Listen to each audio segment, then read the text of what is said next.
Hello, everyone. Today, I'll introduce to you all how to use the KD-X4 key edition for Volkswagen and Audi vehicles. This is a 5D transponder key.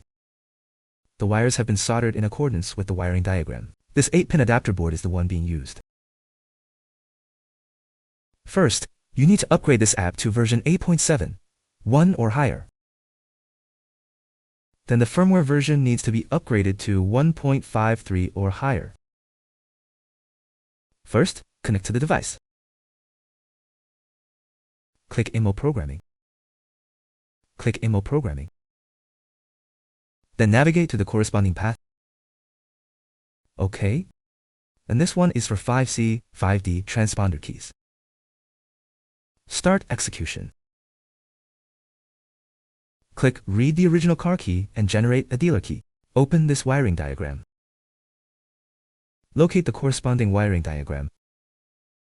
This is the corresponding wiring diagram. You can refer to this hole. The wire corresponding to this hole should be connected and let out. There are 3 pins in the top row on the front side here. 3 points need to be connected. Then there are 2 points to be connected here.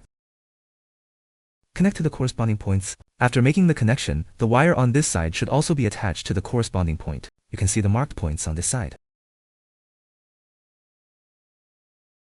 After the connection is completed, just directly insert the key to be read. Then read the chip data.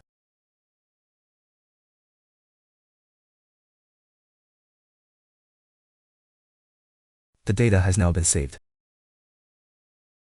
on the cloud server. This is its service code.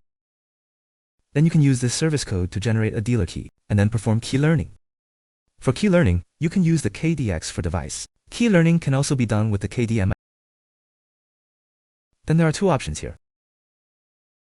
This is the KD-ZB Smart Key. If you want to use this option, only 5C is supported. Translation: if a 5D chip is used, the original vehicle key is a must for the convenience of our demonstration. So we have been using this one all the time. Then you need to properly connect the wires of the key to be added before inserting it.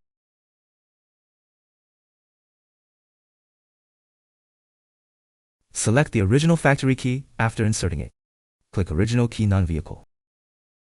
Click OK.